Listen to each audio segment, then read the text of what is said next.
देख रहे हैं न्यूज बीट पारस जहांजेब के साथ। इलेक्शन का सवाल, इंसाफ की चाल और साजिशों का जाल, ये है वो बीट्स जिन पे बात करेंगे आज न्यूज बीट में। अस्सलाम वालेकुम, मैं हूँ पारस जहांजेब। दिसंबर जहाँ पाकिस्तान और पाकिस्तानियों के लिए सानेहात की यादें लेकर आता है, वहीं ये दिसंबर कुछ अच्छी यादें भी लाता है।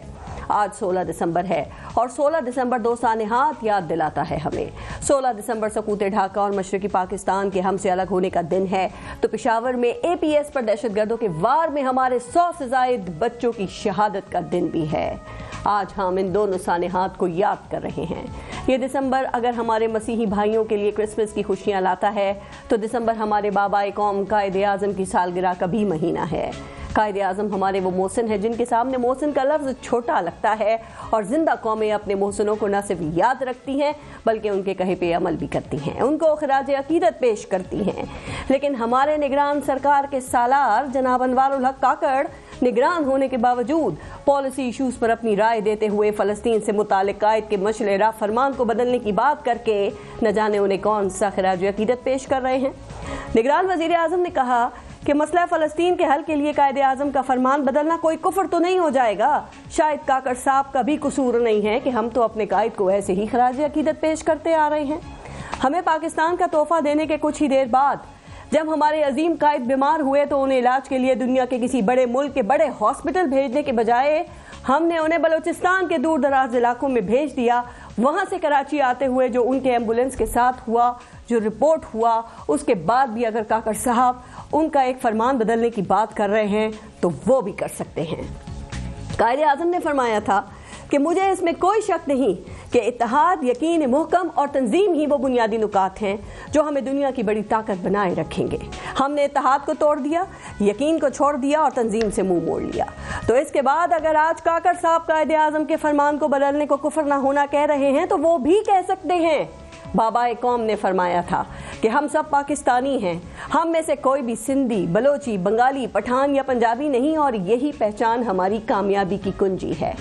हमने सबसे पहले मशरकी पाकिस्तान से जान छुड़ा ली, फिर लिसानी बुनियादों पर खुद को फिरकों में बांट लिया। हम अपना इत्तेहाद ही बरकरार न रख पाए, तो ऐसे में अगर काकड़ साहब कायदे आज़म का फरमान बदलने की बात करें तो वो भी कर सकते हैं। कायदे आज़म ने ब्यूरोक्रेसी से खिताब में कहा था कि आपने अपना फर्ज खादमों की तरह अदा करना है। आप सियासत और सियासी जमातों से बालातर होकर खिदमत करें। हमारे ब्यूरोक्रेट न सिर्फ खादमों से मखदूम बन गए बल्कि सर तापा सियासत में डूब गए। ऐसे में अगर काकड़ साहब कायदे आज़म का फरमान बदलने की बात करते हैं तो वो भी कर सकते हैं। कायदे आज़म ने तो फरमाया था कि पाकिस्तान की मुंतखब हुकूमत अवामी नुमाइंदों पर ही मुश्तमिल होगी। जो भी जमहूरी उसूलों पर बरक्स इसके सोचता है उसे पाकिस्तान का इंतखाब नहीं करना चाहिए। इतने वाज़े पैगाम के बाद भी हमने यहाँ जमहूरियत उल्टाने और मार्शल लॉ लगाने के तजुर्बात कर दिए। तो अगर काकड़ साहब भी कायदे आज़म का फरमान बदलने को कुफ्र न होने की बात कर रहे हैं तो वो भी कर सकते हैं। लेकिन क्या मुल्क का कोई भी वज़ीर आज़म, चाहे वो आर्जी और निगरान ही क्यों ना हो, उसको ऐसे संजीदा, हसास और पॉलिसी मामलात पर बयान देने से पहले सोचना ज़रूर चाहिए। आज के प्रोग्राम में इंतखाबात और सियासी जो दीगर मौजूआत हैं उन पर भी बात करेंगे। आज प्रोग्राम में हमारे साथ मौजूद हैं PMLN से हमें बिलाल कियानी साहब ने ज्वाइन किया है, पाकिस्तान पीपल्स पार्टी से हमें हैदर जमान साहब ज्वाइन कर रहे हैं, और PTI के वकील हैं अहमद अवैस साहब। अस्सलाम वालेकुम, बहुत बहुत शुक्रिया आप सबका प्रोग्राम में शिरकत के लिए। पहले एक ब्रेक लेंगे, देखते रहिएगा न्यूज़ बीट। बिलाल कियानी साहब, आपसे शुरू करते हैं। ये पाकिस्तान की तारीख में इतनी अनसर्टेनिटी और इतना इबाम शायद किसी इलेक्शन में नहीं होगा जितना ये 2024 के इलेक्शन में पैदा हो गया है। इवन चीफ जस्टिस ने खुद यहाँ तक कह दिया कि 8 फरवरी की तारीख आने के बाद कोई इबाम पैदा ना करे। फिर लाहौर हाई कोर्ट के फैसले से इबाम पैदा हुआ और सुप्रीम कोर्ट ने उस फैसले को मुअत्तल कर दिया। तो मुस्लिम लीग नून अब ये जो फैसला है इससे मुतमईन है, और क्या आप ये समझते हैं कि ये आखिरी इबाम है या अब फिर कोई नया इबाम पैदा हो जाएगा? जी बिस्मिल्लाहिर्रहमानिर्रहीम। पारस साहब बहुत शुक्रिया जी अपने शो में दावत देने का। देखिए, मेरा तो नहीं ख्याल जी अब कोई अभाम है, ख़ास तौर पे जो कल चीफ जस्टिस ने जो ऑर्डर डिक्टेट किया है, जो सुप्रीम कोर्ट के उस बेंच ने किया है, उसके बाद तो मेरा नहीं ख्याल कोई अभाम रहना चाहिए। इलेक्शन कमीशन ने अपना स्केड्यूल अनाउंस कर दिया जी। मैं आपको मैं अपने पार्टी के हमारा जो हेडक्वार्टर्स हैं, हमारा सेक्रेटेरिएट है लाहौर में, वहीं पर ही बैठा हूँ, अभी आपसे बात कर रहा हूँ। और यहाँ पर आप देख रही हैं रोज़ाना मीडिया पर भी कि हमारे पार्टी कायद नवाज शरीफ साहब और बाकी हमारी सारी लीडरशिप रोजाना की बुनियाद पे पार्लियामेंट्री बोर्ड की मीटिंग्स कर रही है, कैंडिडेट्स के इंटरव्यूज कर रही है। अब हम इस स्केड्यूल के मुताबिक अपनी तैयारी को फिर मजीद अलाइन कर रहे हैं। तो देखिए हमारे जहन में तो कोई अभाव नहीं है जी, और आपके जहन में अभाव नहीं है, 8 फरवरी को इलेक्शंस होंगे। लेकिन मैं आना चाह रही हूँ कि देखिए सभी चाहते हैं कि आने वाले इलेक्शंस जिसकी आप तमाम सियासी जमातें अब तैयारी कर रही हैं शेड्यूल आने के बाद, ये साफ और शफाफ हो। जाहिर है मुस्लिम लीग नून भी यही चाहती है सर, लेकिन अगर ऐसे में पाकिस्तान तहरीक इंसाफ को कोई तहफुजात हैं या कोई शिकायत है और वो पिटिशन लेके लाहौर हाई कोर्ट चली जाती है, तो आपके यहाँ पे आपके नून लीगी रहनुमाओं ने ये कहना क्यों शुरू कर दिया कि पाकिस्तान तहरीक इंसाफ तो इलेक्शन को डिले कराने की साजिश कर रही है?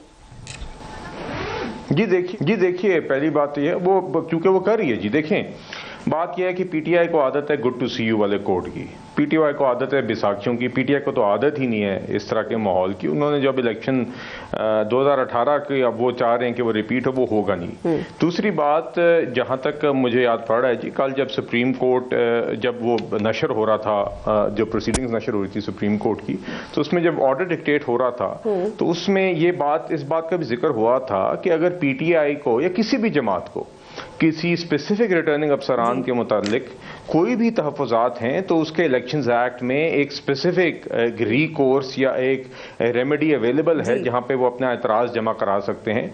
मगर ये इस तरीके से क्योंकि आपको कहीं एक जनरल सी बात करके पूरे के पूरे इलेक्शन को ये अभाम में डाल देना और उसका डिले कर देना नामुनासिब है। तो ये चीज़ उस ऑर्डर में भी रिफ्लेक्ट हुई है। यकीनन किसी भी जमात को अगर कहीं कोई तहफुजात हैं वो अपने एविडेंस के साथ अपनी बात के साथ जाके अपना मौक़िफ़ अगर उनके तहफ़्फ़ुज़ात की भी बात करें तो देखिए एक तो जरा शॉकिंग चीज कि आप देखें कि पिछले 1.5 साल से पाकिस्तान तहरीक इंसाफ वो जमात है जो इलेक्शंस के हवाले से बहुत ज्यादा वोकल है। इवन कि इन्होंने 2 अपनी मजबूत सूबाई हुकूमतें भी खत्म कर दी और इनका दावा यह है कि इमरान खान इस वक्त मुल्क के मकबूल तरीन लीडर हैं।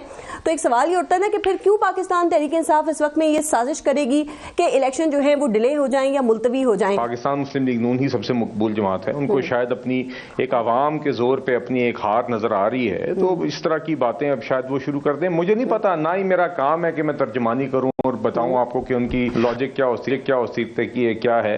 बात यह है कि उनकी एक पटिशन थी जिसकी बुनियाद पे इलेक्शंस का डिले एक इन अ वे इन इफेक्ट आ गया और सुप्रीम कोर्ट उसके सामने अब रुकावट बनी है। सुप्रीम कोर्ट की ही वजह से अब इलेक्शंस 8 फरवरी के लिए वापस ऑन ट्रैक आए हैं।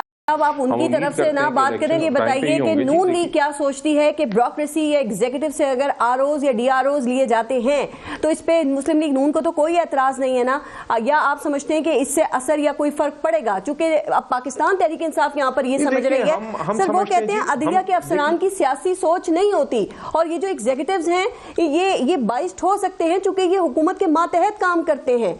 इनकी किसी तरफ देखिए इसके ऊपर तो जुडिशरी ने देखिए बात यह है, इलेक्शन कमीशन ऑफ पाकिस्तान का आईनी जिम्मेदारी कि वो फ्री फेयर और ट्रांसपेरेंट इलेक्शंस करे। और मेरी समझ में जहां तक है जी, आरओज या जुडिशरी की तरफ से आ सकते थे या ब्यूरोक्रेसी की तरफ से। जुडिशरी की राज जो है वो खुद ही जुडिशरी ने रोकी है कि वो नहीं समझते कि वो देना चाहते हैं। उसकी एब्सेंस में ब्यूरोक्रेसी का इंतखाब किया गया। ब्यूरोक्रेसी ने पहले भी इलेक्शंस करा। नहीं देखिए मेरे इलेक्शन कमीशन के जितना मेरी समझ है और ऑर्गेनाइजेशन की, उनके डिस्ट्रिक्ट इलेक्शन कमिश्नर जरूर हैं मगर इतना अमला नहीं है कि वो सारे आरओस, क्योंकि वो डिस्ट्रिक्ट इलेक्शन कमिश्नर्स देमसेल्व्स भी इलेक्शन में कमिटेड होते हैं आरओस के रोल के अलावा।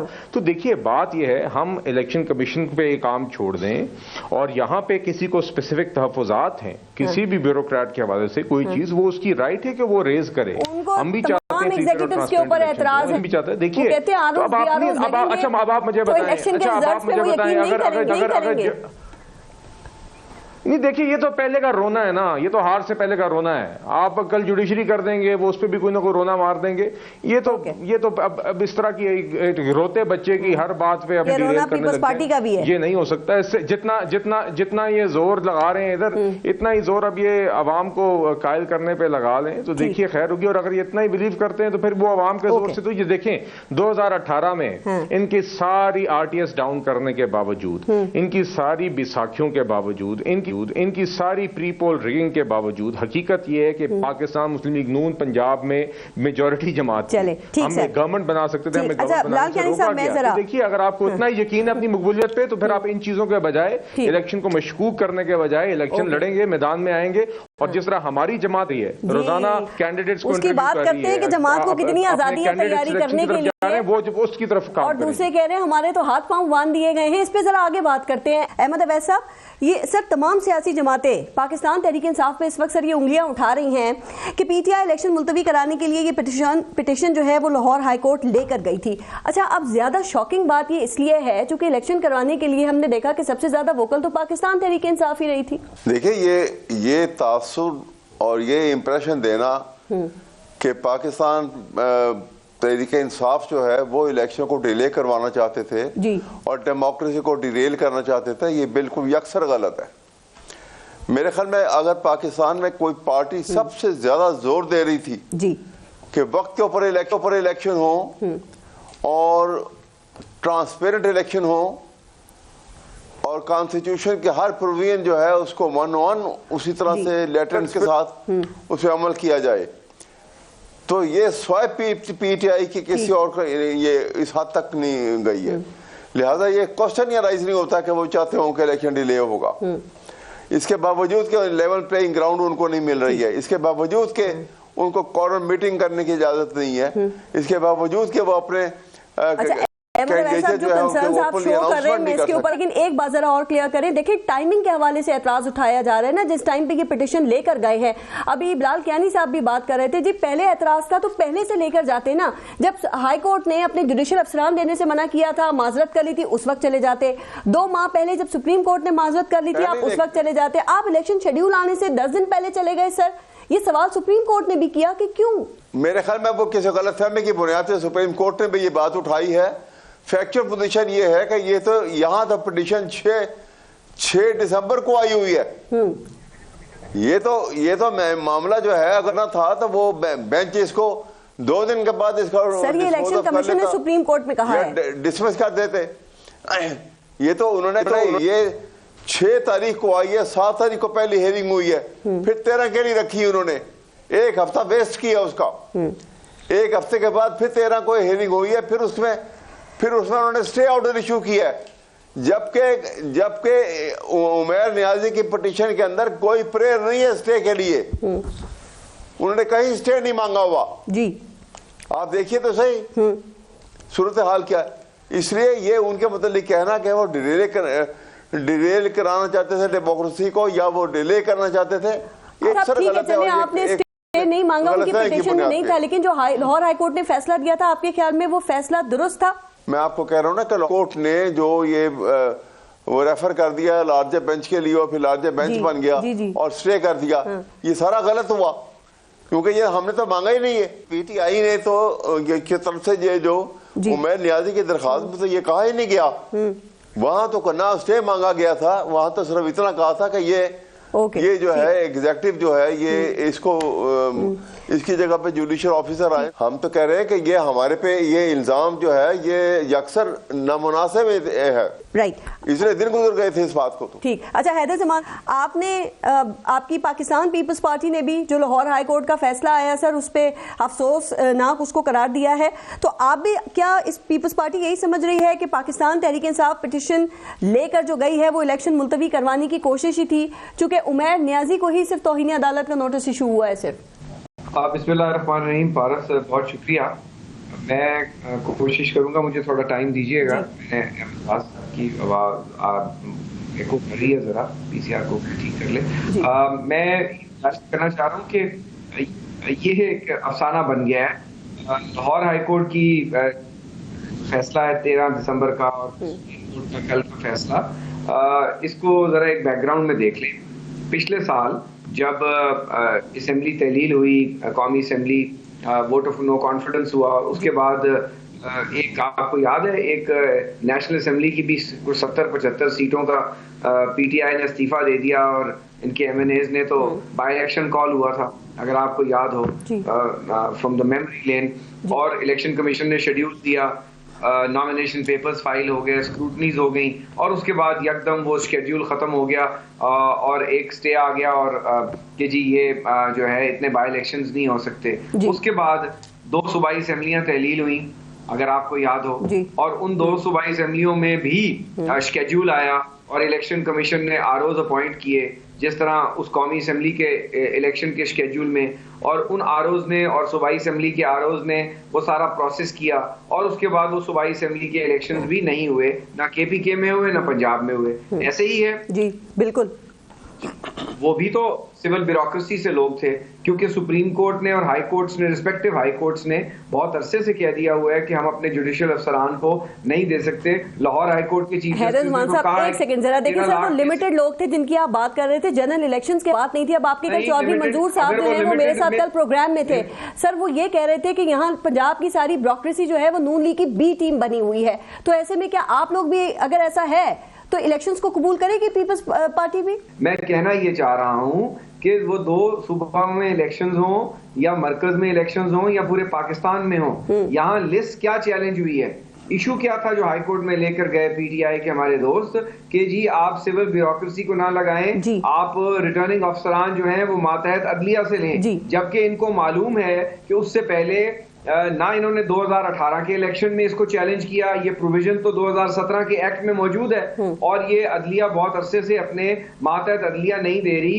क्योंकि केसेस का बैकलॉग बहुत ज्यादा है।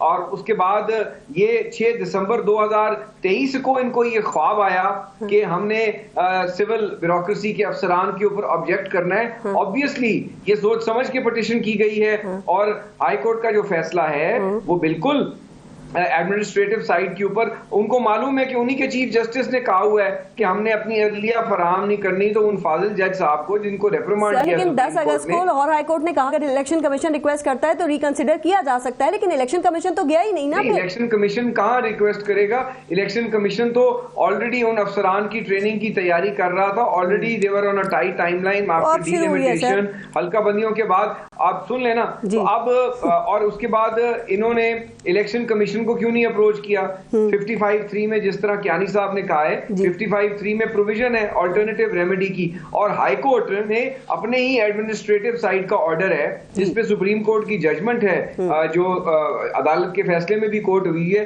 कि वो अपनी एडमिनिस्ट्रेटिव साइड के फैसले के खिलाफ तो रिट ज्यूरिसडिक्शन में एंटरटेन ही नहीं कर सकते पिटीशन। और अगर साफ और शफाफ इलेक्शन की इतनी ही इनको तलब है जो सबको तलब है, तो मैं ये समझता हूं कि ये एक जो भी खुद कुछ धमाका करने की कोशिश की गई एक पिटीशन डाल के या जो भी, तो सुप्रीम कोर्ट ने उसको बड़ा टाइमली मैनेज किया है, और हम सब चाहते हैं कि सबको फ्री एंड फेयर इलेक्शन मिले, इलेक्शन कमीशन टाइम को करवाए, और पाकिस्तान पीपल्स पार्टी तो सबसे पहले डेट मांग रही थी, फिर शेड्यूल मांग रही थी, फिर इलेक्शन मांग रही थी। सर आपको तो कोई एतराज नहीं है कि आरओज डीआरओज जिस तरह दीगर जमातें वो भी तैयार से हो, जुडिशरी से हो, पीपल्स पार्टी को तो कोई मसला नहीं है ना इस बात से। क्यों मसला होगा? आपके यहाँ तो मुख्तलिफ राय है, सिविल हो या अदलिया से हो। मैं आपको बताऊं, अदलिया से थे तो आरटीजीएस बैठ गया, आरओ इलेक्शन जो था 2013 का वो मातहत अदलिया ने करवाया था, तो ये इससे फर्क नहीं पड़ता कि मातहत अदलिया के लोग हों या सिविल ब्यूरोक्रेसी से हों। फर्क तब पड़ता है कि अगर इलेक्शन कमीशन नेक नीति से और अदलिया उसके एज अ वॉच डॉग और जो इदारे हैं वो अगर सब और पॉलिटिकल पार्टी सब एक पेज पे आ जाएं कि हमें एक फ्री फेयर और ट्रांसपेरेंट इलेक्शन चाहिए और ऑब्जर्वर्स, तो इलेक्शन मिल जाएगा, साफ जरूर मिलेगा। कहीं कहीं शफाफ ना हो वो तो हर मुल्क में होते हैं, हारने वाले के लिए तो आपको पता है शफाफ नहीं होता ना, वो रिजल्ट्स को कबूल करते हैं, पहले कभी ये एतराजात उठा दिए जाते हैं और कभी इलेक्शन के बाद। बिल्कुल ठीक है सर, यदि पीपल्स पार्टी को कोई एतराज नहीं है इस हवाले से कि आरओज डीआरओज जो हैं वो जुडिशरी से लिए जाएंगे, एग्जीक्यूटिव से लिए जाएं। थोड़ा सा आगे चलते हैं। बिलाल कियानी साहब, इस वक्त मुस्लिम लीग नून और तमाम सियासी जमातों के दरमियान ना एक शिकवा और जवाब शिकवा का एक दौर चल रहा है। अब पीपल्स पार्टी और पीटीआई कह रही है कि हमें तो लेवल प्लेइंग फील्ड नहीं दी जा रही, और नून लीग को सारी लेवल प्लेइंग फील्ड दे दी गई है। आप लोगों से बात करें तो आप कहते हैं कि 2002 के बाद हमें लेवल प्लेइंग फील्ड नहीं दी गई है। तो अब आपको इस बात पर मुबारक देना क्या बनती है कि अब 2024 के इलेक्शंस में लेवल प्लेइंग फील्ड आपको हासिल है? नहीं, देखिए पहले बात ये, आपने कहा कि उनका शिकवा ये है कि उनको लेवल प्लेइंग फील्ड नहीं दी गई और मुस्लिम लीग नून को दी गई लेवल प्लेइंग फील्ड। तो बात ये, लेवल प्लेइंग फील्ड अगर एक जाए तो सबके लिए हो जाती है, लेवल ही हो जाती है ना जी। तो एनीवे हम समझते हैं कि हमारे पास भी लेवल प्लेइंग फील्ड है, दूसरी जमातों के पास भी लेवल प्लेइंग फील्ड है। देखिए हम अगर अब मैं ज़्यादा नहीं जाना चाह रहा चूंकि हैदर साहब ने कोई ऐसी बात नहीं की, मगर इनके जो कॉलीग्स हैं वो यकीनन आज कल उन्होंने एक टॉक शोज़ के ऊपर एक वतीरा बनाया हुआ है, और ये इनकी गलती नहीं है, इनकी लीडरशिप ने ये बात काम शुरू किया हुआ है जो पीटीआई किया करती थी कि मुस्लिम लीग नून के ऊपर तनकीद अपनी कैंपेन का मरकज़ बनाना। तो वो खैर मैं समझ सकता हूँ क्योंकि we are the leading party, हम लीडिंग जमात हैं, और जो उनको यही समझ आ रही है कि अगर हमारे ऊपर शायद वो हमला नहीं करेंगे तो उनका शायद इलेक्शन नहीं बनेगा। ये खैर उनकी गलत फहमी है कि इस तरह कोई उनको पज़िराई मिलेगी। तो बहरहाल ये इलेक्शन का एक हिस्सा है। हमारा फोकस कोई सर 2018 में आपको पीटीआई के ऊपर जो एतराजात थे ना कि जिस किस्म की आप कह रहे थे उनको लेवल प्लेइंग फील्ड मिली हुई है, इसी तरीके से दीगर जमातें इस वक्त आपकी पार्टी के ऊपर एतराजात उठा रही हैं, तो ये एतराजात दूर करना किसका काम है? बातें ना जी, क्या नहीं आप बताएं, आरटीएस डाउन हो गया है, क्या मतलब कि किस बुनियाद सर मैं आपको बता देती हूं 2018 में जो हुआ, जो नवाज शरीफ को जेल में जिस तरह डाला गया, उस सजाओं का जो हकीकत है वो आज सामने आ गई है, अब दूसरों के साथ हो रहा है ना। के बाद उसके बाद जिन्होंने वो इलेक्शंस उसको उस तरीके से किया, वो बाद में इतराफ जुर्म भी मतलब कि हो गया पब्लिक अरीना में। तो देखिए इसलिए वो तो हकीकत सबके सामने अगेन वंस अगेन जिस तरह ये अब देखें ना, मैं आपको वो हिस्सा पढ़ के सुनाता हूँ जो अभी हैदर साहब ने बात की है कि उन्होंने स्पेसिफिकली ये सुप्रीम कोर्ट ने अपने ऑर्डर में लिखा है उस सेक्शन के बारे में जो कि सेक्शन 53 है, जहां पे उन्होंने इस चीज का जिक्र किया है कि आपके पास एक रिकोर्स अवेलेबल था। उन्होंने कहा जी we inquired from the petitioners whether any application और objection was submitted before the ECP under section 55(3) of the act that is availing of the alternate adequate remedy and were told that this was not done. तो देखिए उनके पास जो आइन के मुताबिक, जो act के मुताबिक रेमेडी अवेलेबल थी वो उन्होंने अवेल जी। अगर आपके पास स्पेसिफिक कोई एतराजात हैं तो वो करें। देखिए मैं अगर अपने हल्के में लड़ रहा हूँ जी, नहीं पारस साहिबा मेरी गुजारिश सुन ले, मैं अपने हल्के में अगर लड़ रहा हूँ जी तो मैं भी चाहूंगा कि बिल्कुल वहां पे कोई भी किसी किस्म की कोई तासुर ना हो कि इलेक्शन मशकूक है या कोई रिटर्निंग अफसर के ऊपर किसी को एतराजात ना हो, क्योंकि मेरे अपने कल अगर मुझे पार्टी मौका देती है तो मेरे अपने इलेक्शन की सवाल मेरा आपसे लेवल, मगर ये नहीं हो सकता कि आप लेट डाउन प्रोसीजर। जी आपने जो एतराजात की बात की मैं वो बता देती हूँ, हैदर जमान साहब खुद मौजूद है, ये आपको बताएंगे सर इनको कहाँ नहीं मिल रही, क्योंकि ये मियां साहब को इस वक्त लाडला प्लस कह रहे हैं। पीटीआई ये कहती है कि हमें जलसों की इजाजत नहीं है, हम कन्वेंशंस कर रहे हैं उसकी इजाजत नहीं है। उनके शेर अफजल मरवत भी अब गिरफ्तार हो गए, वो कह रहे हैं टॉक शोज में मीडिया पे जो हमारे लोग आते हैं उनको भी आहिस्ता आहिस्ता करके बैन किया जा रहा है। तो बिलाल कियानी साहब क्या ये सूरत हाल इस वक्त नून लीग के साथ है? फिर वो कह रहे हैं इंट्रा पार्टी इलेक्शन का मामला भी हमारा अटका हुआ है, इलेक्शन कमीशन को सिर्फ पीटीआई के इंट्रा पार्टी इलेक्शन ही नजर आए हैं सर। नहीं देखिए वो इलेक्शन कमीशन के साथ जो पीटीआई के मामलात हैं वो तो खैर वो अपने वहां पे मामला डील करें, अगर उनके पास अगेन लीगल रिकोर्स अवेलेबल, अगर उनको इलेक्शन कमीशन से, हमारा एक सिस्टम है जी, यहाँ पे हाई कोर्ट्स हैं, फिर उसके बाद सुप्रीम कोर्ट है। नवाज शरीफ के खिलाफ जाली सजाएं हुई है, नवाज शरीफ ने आज भी अपने जो उनके 2 अभी इक्विटल्स हुए वो वापस आके 6-7 साल के बाद इन सजाओं का आज तक खड़े रहना ही हमारे निजाम अदल के साथ ज्यादती थी, मगर नवाज शरीफ ने फिर भी आके कहा कि मैं अपना केस मेरिट पे लड़ूंगा। उन्होंने मेरिट्स की बुनियाद के ऊपर ही इक्विटल हासिल किया, और वो जो भोंडा मजाक किया गया था 17-18 में उसकी हकीकत आपके सामने आई है। तो देखिए ये लाडला हकीकत के बाद इमरान खान भी सामने ना रख रहे हो। देखिए बात ये नहीं, आप मुझे बताएं, एक तरफ नवाज शरीफ साहब के खिलाफ बेटे से तनख्वाह ना लेने पे अकामा निकाल के उनको वजारत उज़्मा निकालना, और फिर ऐसे केसेस जहां पे सिरे से ही उनके जाली ये रिपोर्टें बना के नहीं। देखिए और अब आप कह रहे हैं कि उनके साथ अजारा किया जा रहा है, रिलीफ नहीं है, तो कल कुछ क्या गारंटी है कि कुछ सालों के बाद इमरान खान भी यही बात कर रहे होंगे कि मेरे पे गलत केसेस बना दिए थे, तो वो क्या कहेंगे? नहीं वो क्या कहेंगे कि नहीं वो क्या कहेंगे मैंने साइफर नहीं लहराया था, मैंने साइफर जैसे झूठ की बुनियाद के ऊपर आइन को वायलेट नहीं किया था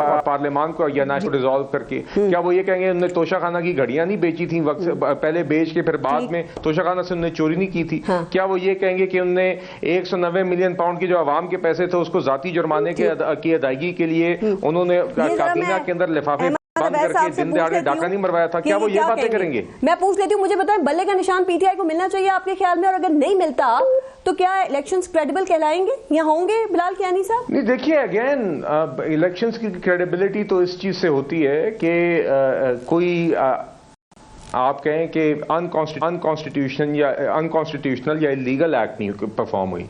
दीगर जमातें जी जो लड़ती हैं, अगर कोई ऐसा मामला है, अगर कोई आइन के मुताबिक देखें, अगर कोई बंदा जेल में है और वो आइन के मुताबिक एक संगीन जुर्म में 9 में जैसी दहशतगर्दी के वाकये में अगर वो जेल में है, तो आप ये कहना कि इसको जेल की वजह से कोई लेवल प्लेइंग फील्ड, आप एक तरफ कहें कि आप शोहदा की यादगारों को और मिलिट्री इंस्टॉलेशन पे हमला करें और फिर कहें हमें जेल में क्यों डाला हुआ है, हमारे साथ ज्यादती है, ये भी जुल्म है जी। तो बहरहाल देखिए, what matters is the merits and demerits of your case. अगर कोई इलेक्शंस एक्ट की या कोई आपके आइन की वायलेशन और उसके नतीजे में जो हमारे आइन और एक्ट्स के मुताबिक कोई उसकी सजा है, तो वो होनी चाहिए। ठीक है, मेरिट्स पे फैसला होना चाहिए जो भी उसकी आउटकम हो। राइट, मैं एक ब्रेक ले लूं जरा। ब्रेक के बाद ये कि पीटीआई फिर किस किस्म की लेवल प्लेइंग फील्ड मांग रही है। सर ब्रेक लेते हैं, देखते रहेगा न्यूज़ बीट।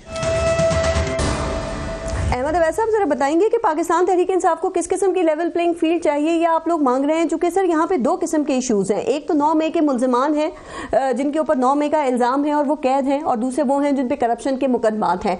तो क्या आप लोग ये चाहते हैं कि सबकी ही रिहाई हो जाए, सबको रिहा कर दिया जाए इलेक्शन से पहले? ये लेवल प्लेइंग फील्ड है आपकी? सर नहीं, बिल्कुल ये नहीं है। हम कहते हैं कि जिनके ऊपर केसेस बने हुए हैं वो बेशक वो केसेस जो हैं वो उनके चलेंगे, उनका ट्रायल हो, fair trial in term of article 610A of the constitution. लेकिन एट द सेम टाइम जो कैंडिडेट खड़े हो रहे हैं इलेक्शन के लिए, उनके ऊपर ना तो कोई पाबंदी लगाई जाए, ना उनको फैसिलिटेट करने से रोका जाए, बल्कि आप देखते हैं कि वो अपने कैंडिडेट जो है वो अपनी कॉर्नर मीटिंग तक नहीं कर सकते हैं, और बड़े जलसों की है ही नहीं उनको। बिल्कुल छोटे छोटे जलसों के लिए वो बंदे इकट्ठे करते हैं अपने, वो उनके वर्कर्स वगैरह, उनके कारकुन आते हैं और पुलिस आ जाती है फौरन और आके वो तोड़ फोड़ करती है, उनके घरों में घुस जाती है और इतना खुल्लम खुल्ला ये उनको डिस्करेज करते हैं कि वो इलेक्शन में भाग जाएं, छोड़ जाएं और इलेक्शन में पार्टिसिपेट ना करें। ये तरीके में हम कहते हैं कि लेवल प्ले फील्ड ये नहीं है। तमाम पॉलिटिकल पार्टीज को, तमाम कैंडिडेट्स को यकसां आप मुहैया करें, तमाम जो कैंपेन के मौके जो हैं, और उसमें कोई किसी से कोई रियायत ना की जाए, कोई किसी से ज्यादती ना की जाए। ये हम कह रहे हैं। आपने देखा एक तरफ नवाज शरीफ के साथ क्या हुआ, एक कॉन्वेंट के हैसियत से, एक कैदी के हैसियत से वो आ रहा है बंदा, और उसको बेल भी दे दी, उसको बड़े जलसे इजाजत करने की, अटेंड करने की इजाजत दे दी, तकरीरें करने की इजाजत दे दी वहां पर। और उसके मुकाबले में सेम डे एक यहाँ इस्लामपुरा में एक छोटा जलसा, एक जलसा भी नहीं, एक कॉर्नर मीटिंग थी, पुलिस घुस गई वहां पे, उन्होंने तोड़ फोड़ करके उनको भगा दिया सबको वहां से। ठीक है, मतलब वैसे जो मियां साहब की आपने बात की है, उनकी जो केसेस में बरियत है, आप समझते हैं ये गैर मामूली रिलीफ उनको दिया गया है, या फिर ये जो उनके साथ ज्यादतियां हुई उनका अजाला है, जैसा कि नून लीग दावा कर रही है? उनके माजी में कौन सा उनके साथ ज्यादती हुई है? इतनी बड़ी बड़ी अरबों रुपए की प्रॉपर्टी जो है, मुकाबले इतनी अरबों की प्रॉपर्टी जो है ना एल किया उनको, मियां साहब को। वो मियां साहब की जो प्रॉपर्टीज जो है वो आज भी खड़ी है वहां पर, जिन्हें कहते हैं कि ये साबित नहीं कर सके। साबित तो कुछ नहीं किया नैब ने। आप अंदाजा लगाइए कि इस मुल्क के साथ हो क्या रहा है। मियां साहब तो इस मुल्क को गरीब करके आप अमीर हो गए और बाहर जाके जायदादें बना ली, और आज फिर आ गए दोबारा से वो दूध में नहाए बन के आ गए हैं। ये तो कोई तरीका नहीं है ना। आप एक जैसा मौका दें सबको, और देखें मियां साहब कमरों में बैठ के आज जोड़ तोड़ कर रहे हैं। आज जाके जरा हल्के में जाके तो देखें लोग उनके साथ हाल क्या कर रहे हैं। ठीक, ओके सर, ये उन्होंने कहा था जब इलेक्शन शेड्यूल अनाउंस होगा एक्टिविटीज उनकी बढ़ेंगी। मुझे एक बात और बता दें, पीर को इंट्रा पार्टी इलेक्शन जो पीटीआई के उनकी समात है इलेक्शन कमीशन में, अब आपको क्या लग रहा है कि इलेक्शंस कबूल कर लिए जाएंगे या ये भी कल अदम हो जाएंगे? अवैस अहमद साहब नहीं है, इन्होंने सारी फॉर्मेलिटी पूरी की है, जैसे बाकी पॉलिटिकल पार्टीज की नॉमिनेशन के बेस के ऊपर उन्होंने अपने इलेक्शन रिजल्ट अनाउंस किए हुए। इमरजेंसी में इन्होंने सबने कहा कि हम इलेक्शन लड़ना नहीं चाहते हैं, जो नॉमिनेशन आए हुए यही कैंडिडेट रहेंगे। हैदर ज़मान साहब, सर एक तो पहले लेवल प्लेइंग फील्ड के हवाले से बताइएगा कि वो अभी लालकियानी साहब ने कहा ना, इसका मतलब तो यही है कि सबको बराबर के मौके जो हैं वो मिल रहे हैं इसके अंदर, तो फिर पाकिस्तान पीपल्स पार्टी को क्यों इसके ऊपर एतराजात है? कहाँ आपको लेवल प्लेइंग फील्ड नहीं मिल रही? और पाकिस्तान में ये लेवल प्लेइंग फील्ड देता कौन है? अदलिया, इलेक्शन कमीशन, कोई सियासी जमात जिससे आप मांग रहे हैं, या कोई और? पारस साहब, बात तो लेवल प्लेइंग फील्ड से बहुत आगे चली गई है। ये तो 2-2.5 महीने पहले की बात थी। अब तो इलेक्शन और मुद्दों पे लड़ा जा रहा है, इकोनॉमी पे, जो दहशतगर्दी है, आप देखिए सिक्योरिटी पैराडाइम आ गया है। मैं समझता हूँ कि अभी ये जो लेवल प्लेइंग फील्ड है ना, इसको जिस तनाजुर में इसकी बात की जा रही थी, लेवल प्लेइंग फील्ड क्या होती है? Equal treatment for everyone. मुझे बताइए, क्या तमाम पार्टीज की क़यादत जेल में है? अगर तो जेल में है फिर सारे इक्वल हैं, और अगर सारे जेल में नहीं है तो फिर सारे बाहर होने चाहिए।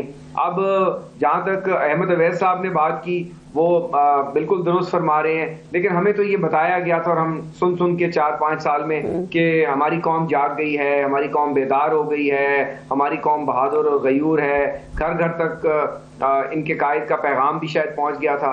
तो इनको क्यों प्रॉब्लम हो रही है? इनको तो घर बैठे लोगों ने वोट दे देने हैं, कॉर्नर मीटिंग और वो डीजे बाट और इतने महंगे जलसे करने की भी जरूरत नहीं पड़नी। तो ये तो ऑलरेडी मकबूल जमात है, तो इनको तो टेंशन नहीं होनी चाहिए कि जलसे करने हैं, कायद इनके वैसे अंदर हैं। और दूसरी बात जो कह रहे हैं, वो इसीलिए कह रहे हैं ना कि फील्ड देंगे तो लेवल अप नवाज शरीफ साहब को सजा हुई, गलत हुई, सही हुई, ये तो अदलिया ने फैसला कर दिया ना, वो सेटिसाइड हो गई। लेकिन खान साहब को तो अभी सजा नहीं हुई ना, सजा होने दें, उसके बाद उनकी सजा भी सेटिसाइड हो जाएगी। इस मुल्क का प्रोसिक्यूशन का निजाम, नैब, उसकी कैपेबिलिटी, तो हमारी अदालतें उसको एक्सपोज करती रहती है ना।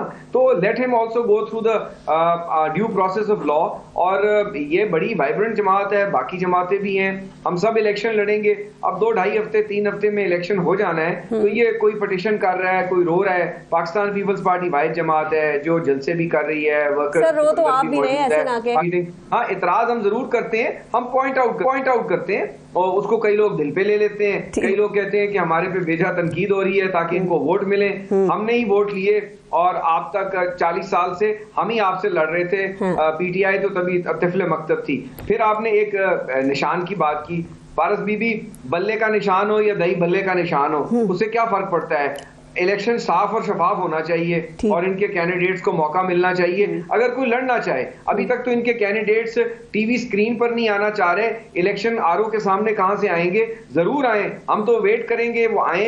एक सर वो कहते हैं माना जा रहे हैं, लेकिन हमें दिया जा रहा, कैंपेन करेंगे, उन पे बैन लगाया जा रहा है। और अभी आपने इंतखाबी निशान की बात की, तो आप समझते हैं बैन नहीं लगेगा। ये मैं जिम्मेवारी से आपको बता रहा हूँ। इन पे बैन उस पे लगाया जाता है। सर बैन लगेगा नहीं, रहा है कि बहुत आउट ऑफ कंट्रोल हो जाए या एक दहशतगर्द तंजीम बन जाए। बहुत सारी बैंड तंजीमें हैं जिनका चौथे शेड्यूल में भी है, और बैंड तंजीमों के खिलाफ तो इस वक्त हम वॉर ऑन टेरर पे हैं। हम हमारे लॉ इन्फोर्समेंट एजेंसी जानों के शहादतें दे रहे हैं। आज 16 दिसंबर का दिन है, एपीएस का वाकया हुआ। ये कल परसों खुदकुश हमला हुआ।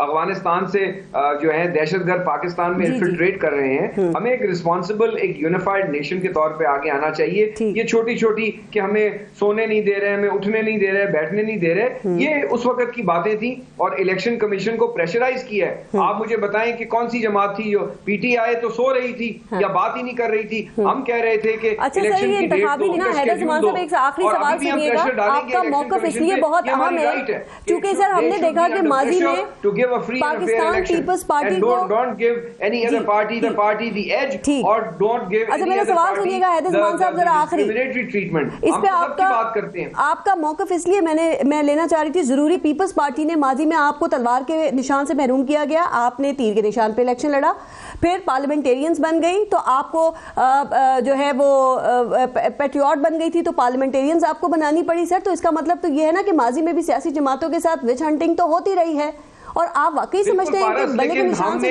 हमने ब्लैकआउट इलेक्शन भी देखा। हमने हमारे से निशान छीन लिया तो हम और निशान पे लड़ गए। हम लड़ना चाहते हैं, ये इलेक्शन से फरार चाह रहे थे और ये फरार जो चाहते हैं वो फिर डेमोक्रेटिक जमातें नहीं है। ये हार से डरते हैं या जीत से घबराते हैं या हार से घबराते हैं। बल्ले का निशान पीटीआई को नहीं मिलता तो इंडोमेंट बैंक कितना मुतासिर होगा? चाहिए पाकिस्तान पीपल्स पार्टी ये स्टेटेड पोजीशन है।